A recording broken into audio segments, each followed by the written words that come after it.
कृष्ण कृष्ण हरे हरे, हरे राम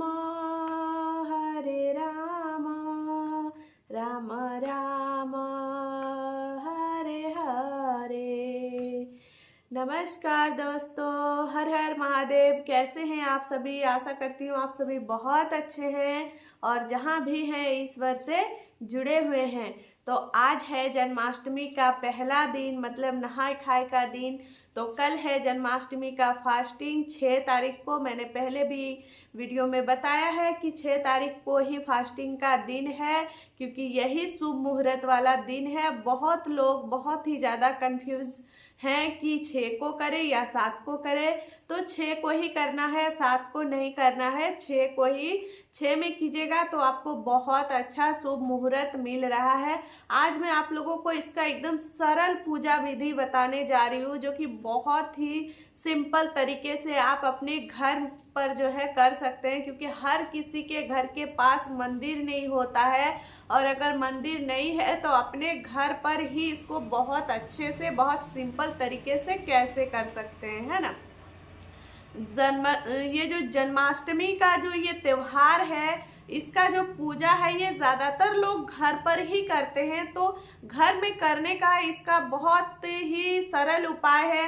जो लोग मंदिर में करते हैं उसका तो कोई टेंशन नहीं, क्योंकि वहाँ पे पंडित जी बैठे हुए रहते हैं, वो सारा कुछ कर देते हैं। आपको बस वहाँ जाना होता है, ठीक है। लेकिन अगर आप घर में कर रहे हैं तो घर पे सारा कुछ आपको खुद ही करना है।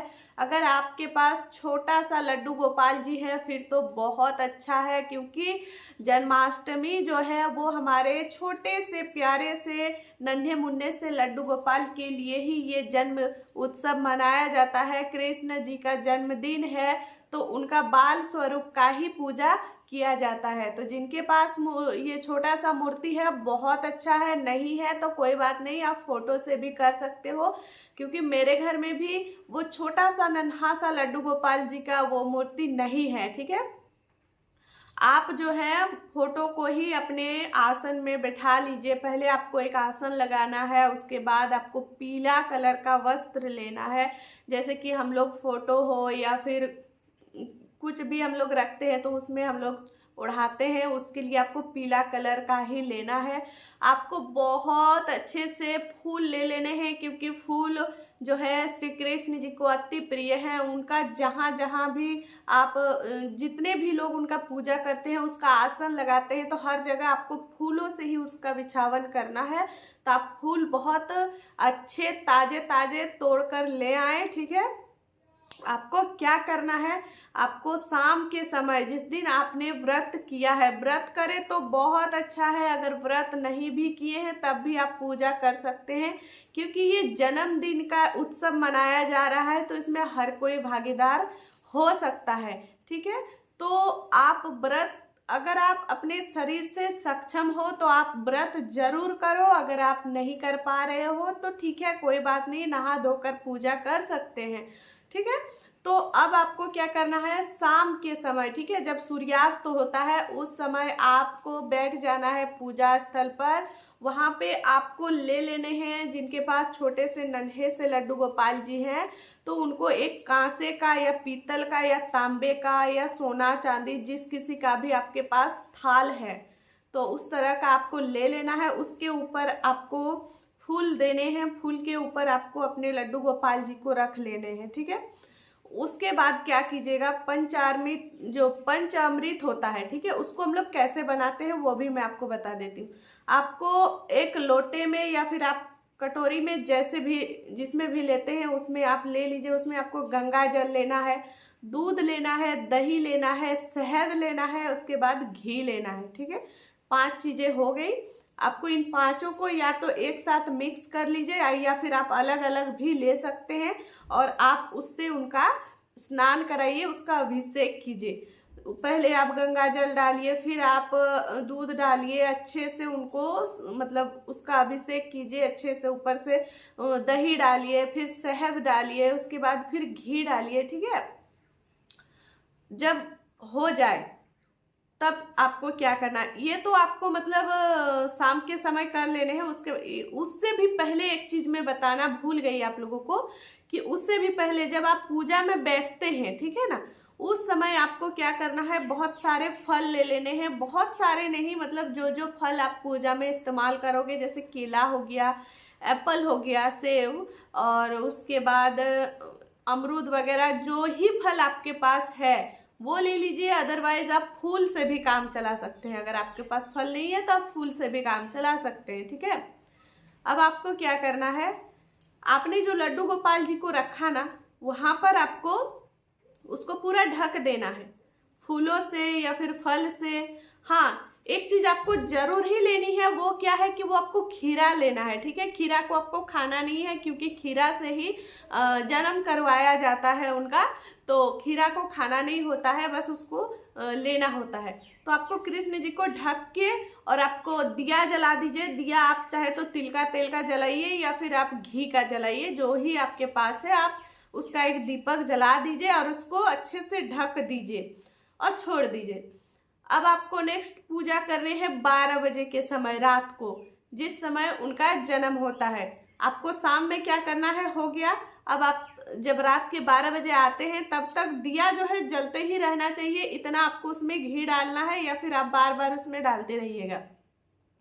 अब आपको क्या करना है, 12 बजे के समय आप उनको हटा दीजिए, जो भी फूल उनके ऊपर है सब कुछ हटा के आपको पंचामृत जो मैंने बताया कि आपको लेने हैं, दूध, दही, गंगाजल, शहद और घी, इनसे उनका अभिषेक कीजिए। उसके बाद उनको जो है अच्छे वस्त्र पहनाइए, जो भी आप उनके लिए ले करके आए हैं, क्योंकि उनका जन्मदिन है। तो हम लोग अगर किसी का जन्मदिन होता है तो लाते हैं ना उनके लिए नए नए कपड़े लाते हैं, अच्छे अच्छे पकवान बनाते हैं, उनके खुशी का बहुत ज़्यादा ध्यान रखते हैं, उनका पसंद का उनका नापसंद का बहुत ही केयर करते हैं, ताकि वो उस दिन गुस्सा ना हो, हमेशा खुश रहे। उस दिन एक बार भी उनको गुस्सा होने का हम लोग मौका नहीं देते हैं।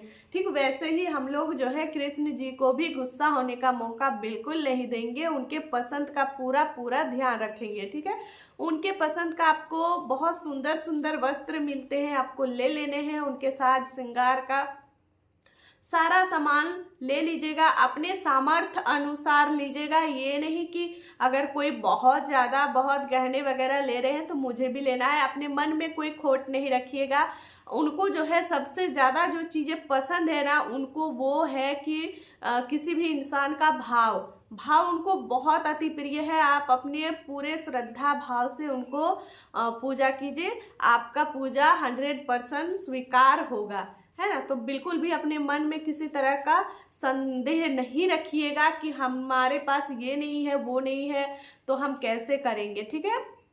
अब उनका श्रृंगार हो गया। उसके बाद आज के दिन जब आप जन्माष्टमी करते हैं तो उस समय आपको एक झूला बहुत ही ज़्यादा ज़रूरी है। अगर आपके घर में है तो बहुत अच्छा है, अगर आपके घर में नहीं है तो आप एक छोटा सा झूला खरीद के ले आइए, छोटू सा लाइएगा, ज़्यादा दाम नहीं है उनका, बहुत इजीली मतलब वो मिल भी जाते हैं अभी के समय के, क्योंकि जन्माष्टमी में सभी लोग लेते हैं ना, तो इसलिए वो मिल जाते हैं, ठीक है। आपको 100 रुपीज़ में बहुत अच्छा एक झूला मिल जाएगा, तो वो बहुत ज़रूरी है, वो लेना ही लेना है, ठीक है। तो झूले में आपको अच्छे से पीले वस्त्र का मतलब पीले कपड़ा का आपको बिछावन देना है।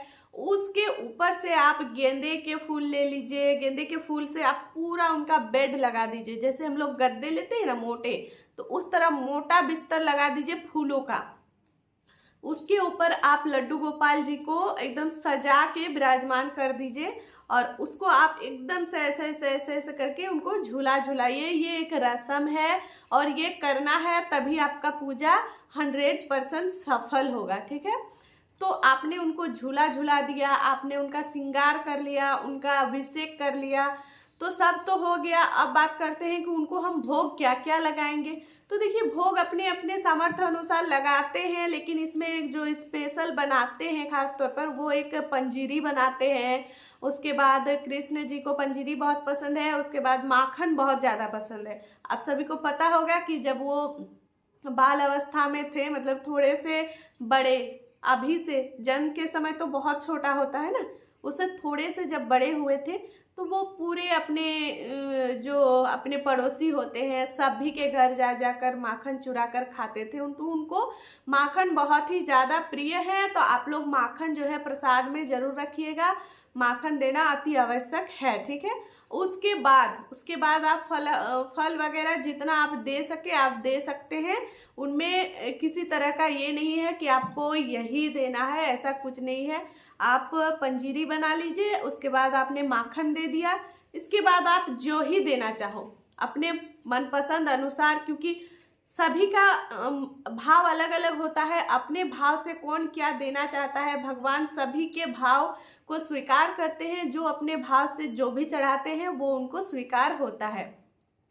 फल फ्रूट में तो क्या ही कहें, वो तो सेव केला यही सब तो चढ़ाया जाता है, तो आप ये सब ले लीजिएगा, ठीक है। लेकिन एक चीज़ ध्यान रखिएगा कि खीरा आपको पूजा में लेना ही लेना है, लेकिन खीरा को खाना नहीं है।